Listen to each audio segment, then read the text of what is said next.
Hey, I'm Gardner Koo, and I want to talk to you today about low light houseplants. Now, these are great for adding a little color to your room, adding a little life, and they're also really good at cleaning the air in your house. You might not know this, but like carpeting and furniture, it's releasing formaldehyde into the air constantly, and you want to be able to get that out, and plants are a great way to do that. So we'll start off with my favorite two, the pothos and dieffenbachia. Now, these two have both been studied by NASA, and they've shown to really be good at taking the formaldehyde and other chemical vapors out of the air. The pothos is really easy to grow. It can grow it in water. You can take it dry. It'll take whatever you want to throw at it. You can even just take off a branch here, cut it, and stick it in a vase of water, and you have a new houseplant. It is that easy. You want to give it like bright light, like a western or eastern window would be great. You don't want to give it too harsh light, so if it's a western window, make sure it's a few feet away.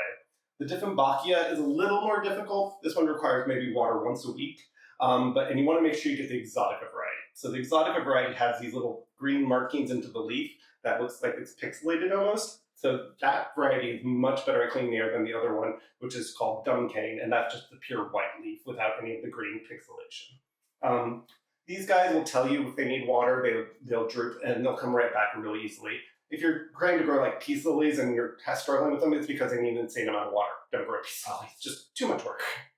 Our next one is Sansevieria, our mother-in-law's tongue, which is a mean name. This is a really easy one to grow. We have this one in Clicky's office. He takes care of it.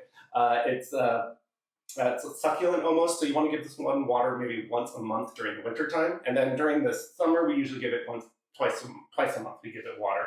It grows really slow, so when you're buying one of these, get the size that you want it to be because it's going to take a while to get up to size. And yeah, they are carefree. I will say though, you can kill them if you let them sit in water. My older sister's killed quite a few of these by having them in a pot that doesn't have any drainage, like this one, but then not letting them dry out in between. This next one is a rare one. It's called Ludisia discolor, or the jewel orchid, and yes, it is an actual orchid. This one I'm growing just in sphagnum moss alone, and it has these beautiful burgundy leaves with this gold veining, and it gets these dainty little white flowers once a year that are true orchid flowers.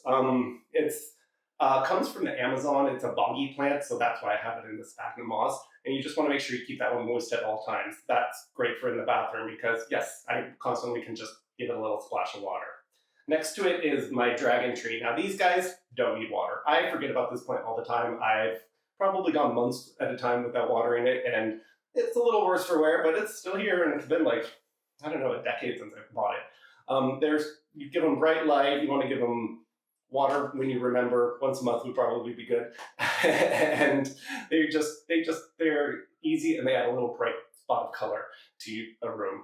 Behind it is the one that is almost impossible to kill. If you're one of those people who kills houseplants and it's not from overwatering, this is the one for you.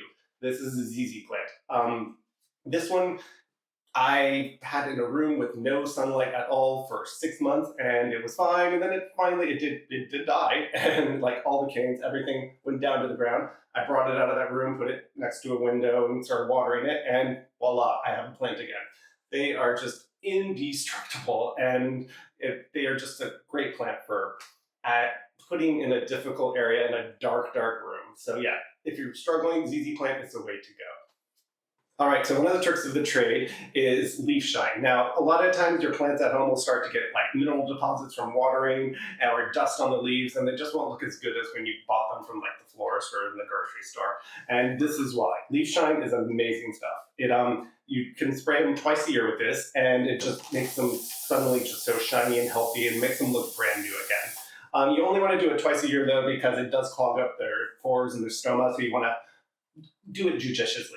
Do not use this though on succulents. This will kill a succulent outright. Please hit like and subscribe if you're enjoying this video, and let's get to the last two low light plants for you. For my second to last one, we have a plant that Clicky's work gave them, and this is a peperomia. They come in all sorts of fun rounded leaf shapes and colors, and they're really easy to grow. So we water this one maybe once every 2 weeks, but it's in a pot that doesn't have any drainage. So if you were in a pot that did have drainage, you might need to water it once a week. This would also do really well with a hit of leaf shine. It's getting a little dusty. If you want to learn more about how these plants clean the air out in your home and get chemicals like formaldehyde out of there, I highly recommend this book. It talks about a whole bunch, 50 different varieties, and it talks about their effectiveness at cleaning certain chemicals and how easy they are to grow, as well as insect prevention.